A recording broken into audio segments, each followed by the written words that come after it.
Right down. All in. All right, look alive. Get in there. When we get back, consider yourself under arrest and remain in your quarters. Look out!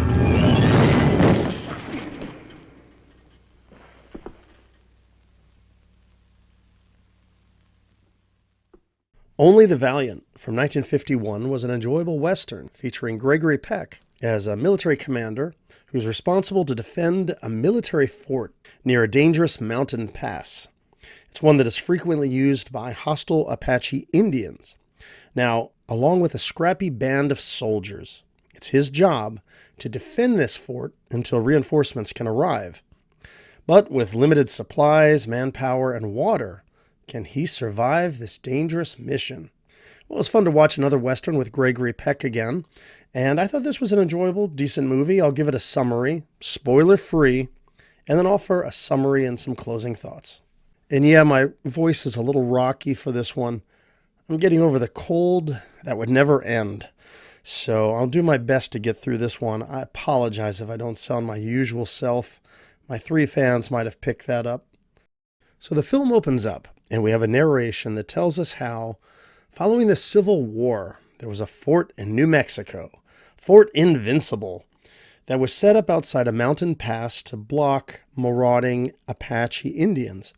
However, the Apache are able to pour through this pass and destroy the fort, first by cutting off its water supply and then later returning to kill all of the defenders. Now, in the film, Gregory Peck plays a tough, by-the-book Captain Richard Lance. Now, he arrives with a patrol, and they are able to capture this Apache Tusos, the leader. Now, Lance's scout says that they should just kill him, but Lance won't do it. He won't kill him. He's taken him prisoner, and he's going to have him brought back to Fort Winston. Now, back at the barracks, we see Ward Bond of Wagon Train fame. Now, he plays Corporal Timothy Gilchrist. He's this loud, colorful character who's boasting about the battle, and he complains about the captain, ordering them to clean up the post. Now, this is just the beginning, as there will be a lot of hatred and animosity directed at Gregory Peck's character throughout this film. Well, Captain Lance goes to meet with Colonel Drum, actor Herbert Hayes, and he wants Tusos escorted off to a larger post. So at this point, Lance goes to see his sweetie, Kathy, played by lovely actress Barbara Payton.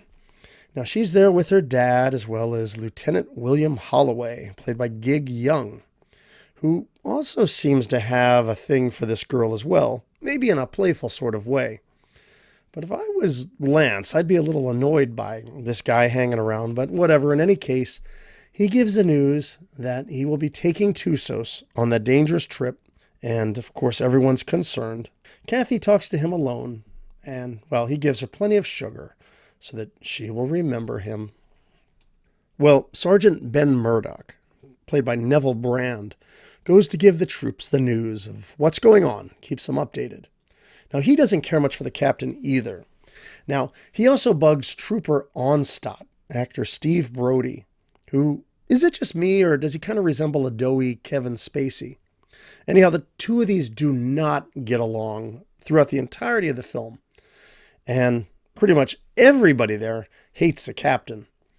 Although with characters like Gilchrist, he hates and yet sort of respects the captain as well. So anyhow, all of these guys have different reasons to dislike the captain, and we'll learn more about this as the film goes. Well, that night, Lance goes to check on the horses, and as he's leaving, he turns the corner, and, as often happens in the films, he just walks right by and sees Carol giving a kiss to Holloway. Oh, come on, you can't do that right before the guy leaves. Well, wouldn't you know it, Lance meets with Colonel Drum. And he's bothered that Lance assigned this dangerous mission of taking Tusos back to himself. And he tells him that instead, he should send Holloway. And yeah, that does seem a little bit contrived, because he just literally spotted him kissing his girl, but whatever, let's go with it. Well, he goes to give the news to Holloway, and he actually seems kind of okay with it. But of course, Carol hears this and really hates him.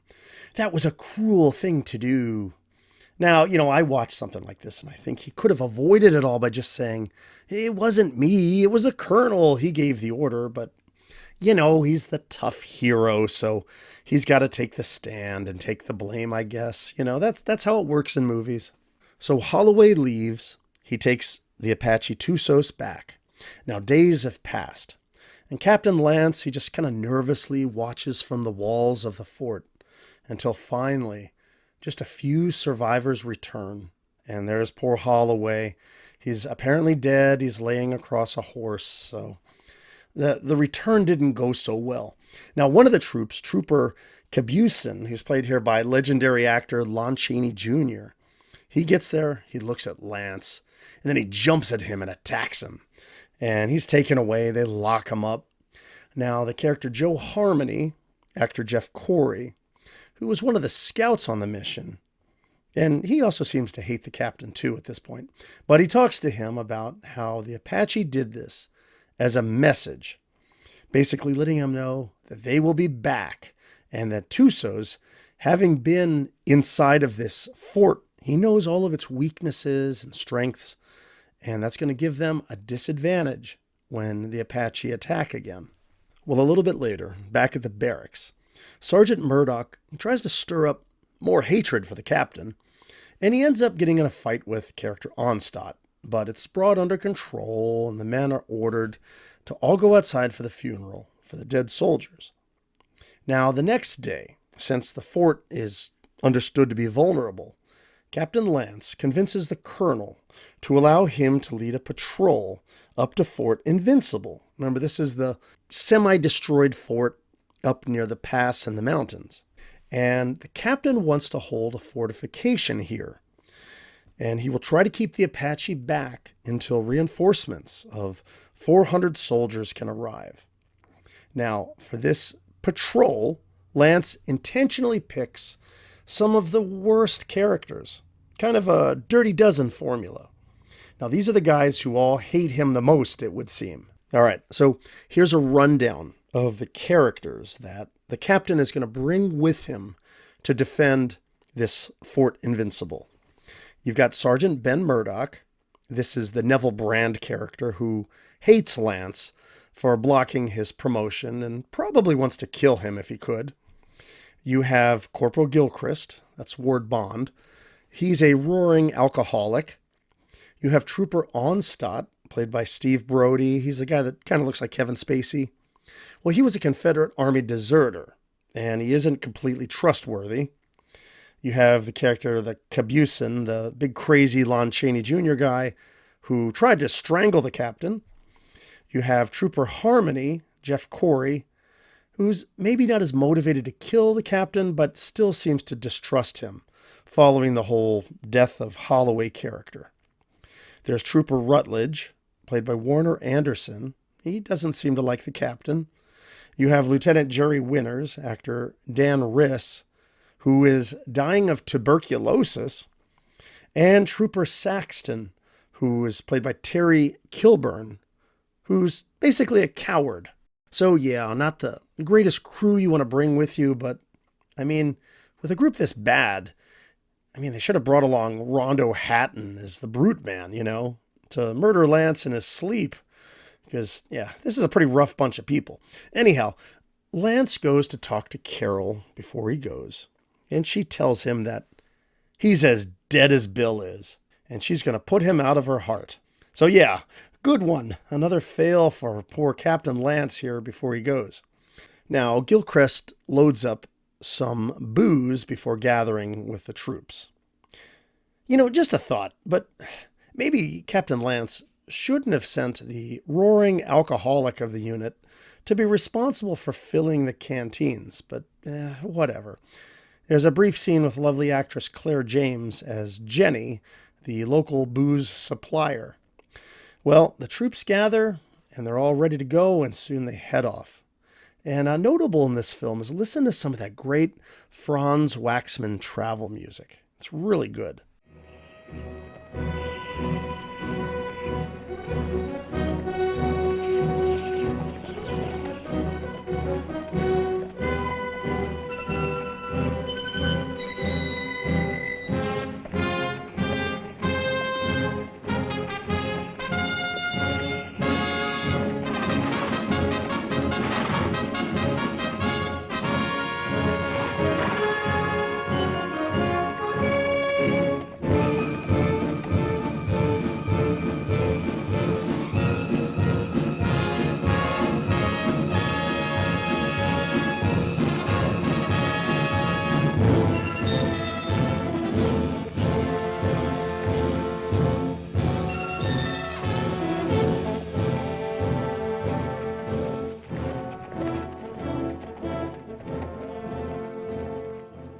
So they arrive at the old fort and they start to set up. The captain gives out orders to the men and they set to work. Now he checks the walls and he thinks they're in pretty good shape to survive an attack. Sergeant Murdoch talks to the captain privately and asks about a promotion, how he's the senior NCO and so on. And Lance tells him that he's denied his promotion 3 times without bothering to elaborate. Now, the sweaty, annoyed Murdoch indicates that they might not survive there, so he might get his promotion there, one way or another. So the soldiers get to work, and they start kind of chiseling into the walls along the pass. They set up some lanterns. I guess the plan is that they're eventually going to plant dynamite into the walls to try to blow it apart and seal it. Now, Rutledge tells the captain that the holes are ready for the dynamite, while giving the captain a cold look. Now, it's around here that the character Cabuson tries to roll a large boulder down to land on the captain to splatter him, but he gets pushed out of the way at the last minute, so he's safe. Now, Cabuson shows up and says, "Oh, 1,000 pardons, it was a mistake." Well, Captain's not putting up with that, and he tells him, roll this boulder out of the way, I guess as a form of punishment. Now, watching this, I'm wondering, if they're going to blow up the canyon, why not just leave it there? But whatever. Saxton goes to the pass later to relieve Winters, but he hears this weird moaning noise and he sees a bloody hand and runs off. Now, meanwhile, Cabuson spots Gilchrist. He's trying to sneak into the captain's quarters to get some of that tasty booze. Now, I'm not sure why he has his gun drawn, but anyhow, he's about to get the booze, and Cabuson captures him and gestures. He says, you need to leave. So, the antics these guys are up to. Now, a little later, someone takes a shot at the captain, but they're unable to figure out who it was. And turns out one of the bullets punctured one of the booze canteens. Lance sees it and he figures out that, oh no, all of these canteens aren't filled with water, but they're loaded up with alcohol. So here's the story of what happened with the stray shots. It turns out that Harmony had returned, badly injured, and Saxton, who saw this in a panic, had fired the shots that landed near the captain. Okay. So Lance takes care of the dying Harmony, who tells him that Tussos has learned that there are actually only 31 men who will be coming in the relief column, not the 400 who were expected. So Tussos is not at all worried about the threat of these men or their reinforcements. And then he dies. Now, following his burial and funeral, Captain Lance addresses all the troops and opens up with them and gives his reasons for why he picked them. And he pulls no punches here. He says, you're a bunch of bullies, deserters, cowards, drunks, and so on. Now, after this, Gilchrist steps forward and speaks his mind and tells Captain Lance that he thinks he's actually there because he's guilty about the death of Holloway. And he knows full well that this is a suicide mission that they're on. So once again, we establish that there's lots of mutual distrust going on here, and the situation honestly hasn't improved much for Lance at all. Well, while on their patrol, both Onstott and Murdoch are captured by the Apache and tied up.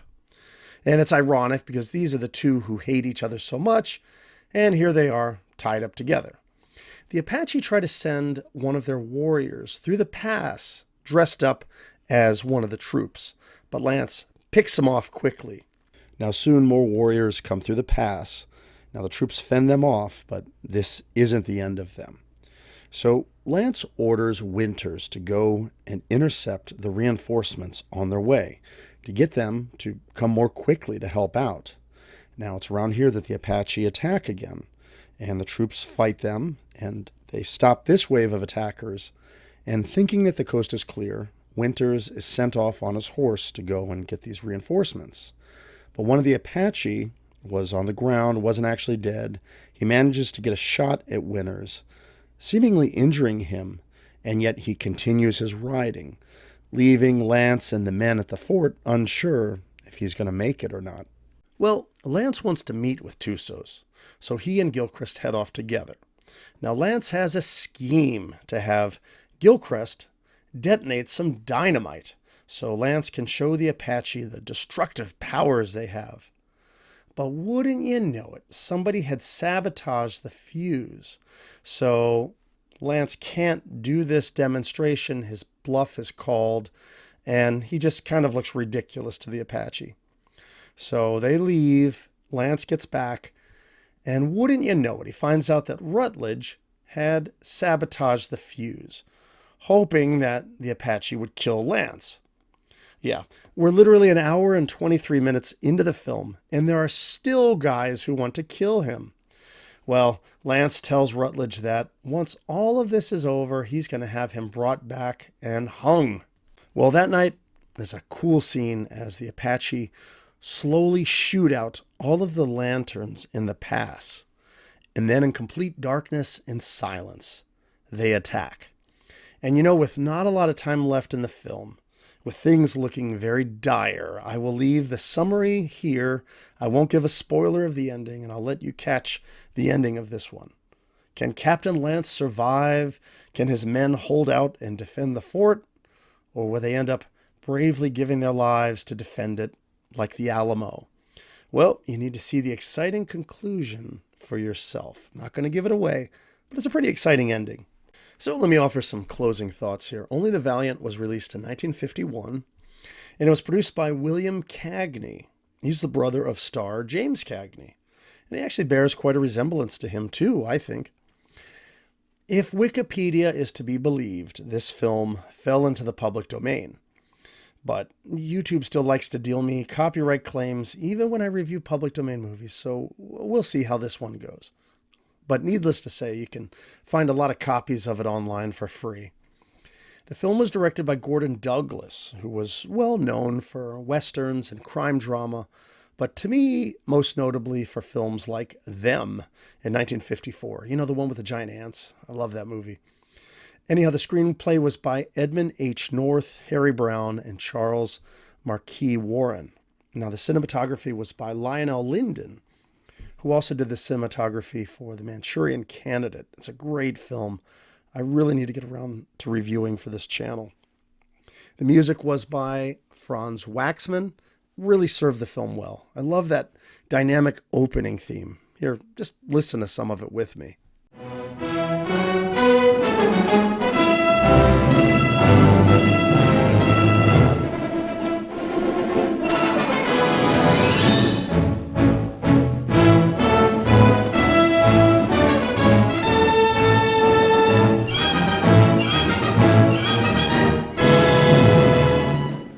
Now, my thoughts on the film. I did enjoy this one. There are elements of the film that reminded me of The Dirty Dozen, namely the group of scallywags and ne'er-do-wells all gathered together for the sake of a dangerous mission. Also kind of reminded me of The Alamo, at least in terms of the futility of the mission and the uncertainty of survival. And even a little bit of the film Sahara with Humphrey Bogart. Namely the sequences at the dusty old fort with water in very short supply. Now, again, I'll be honest, the old smoldering fort, I'm being kind of silly here. It did remind me of The Apple Dumpling Gang Rides Again. That's just a favorite film from my childhood. Save your breath. You're both going to be shot between the eyes. I love that movie. Anyhow, what I liked about the film was the sequence when the troops are at the old fort, because you really feel uncomfortable for these guys, as the place just looks dusty, hot, and uncomfortable, with limited water supplies. And to me, what added to the claustrophobic feel of the fort was how you would see the soldiers on the wall, and they would frequently appear to be flanked by dusty walls of the mountains behind them. Just kind of added to that feeling of being enclosed completely in rock and dirt. And what I liked about the enemy of this film is that you never really got a sense of the number of the Apache, as they would briefly attack in waves, then withdraw, then attack again, sometimes with plenty of noise, other times with stealth at night. And I thought it really added to the impact as you had the shrewd warrior Tusos, who already knew these men. He already knew the layout and the weakness of the fort. And he was the one behind the scenes that was calculating all of these attacks. Having a clever opponent like that, who just kind of attacks unexpectedly, I really love that. It adds to that sense of uncertainty, of never knowing what's coming next.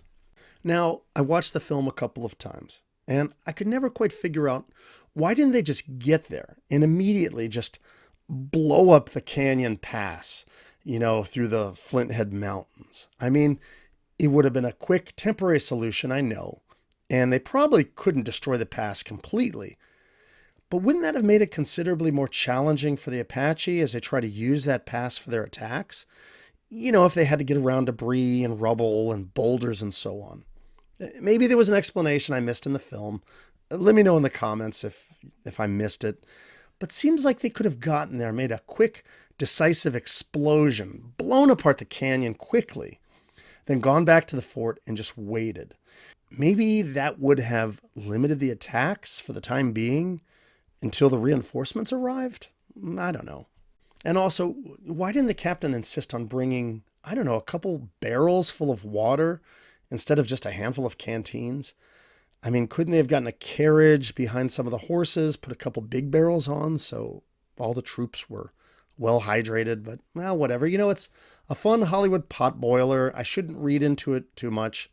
It's not intended for deep analysis. It's just a fun Western. And, I still enjoyed the film, even if I had a couple little gripes. Now, if I'm honest with myself, The Gunfighter is still my favorite Gregory Peck Western. It's darn hard to top that one. I love that movie.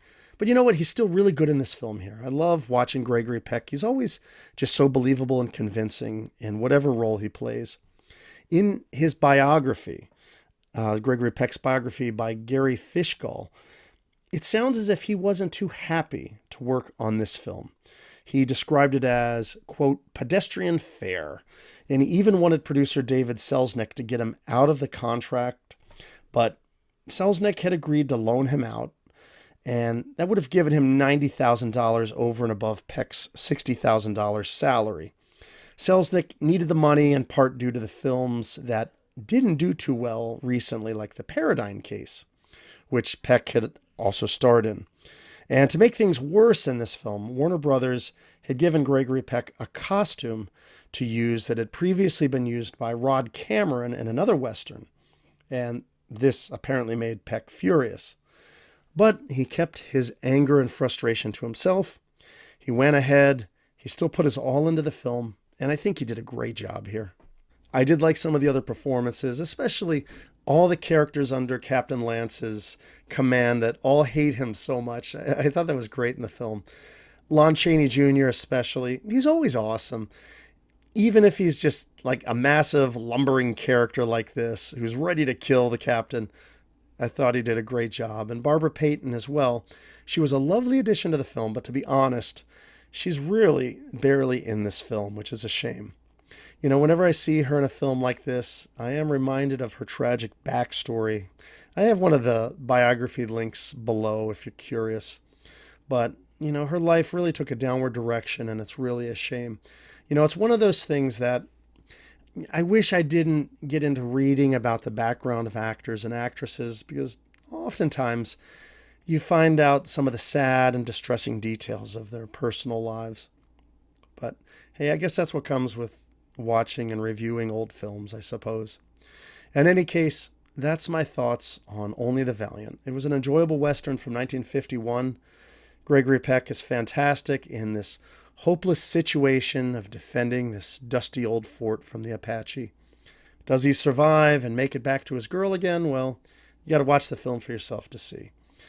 Thanks for bearing with me as I tried to get through the review with what little voice I had.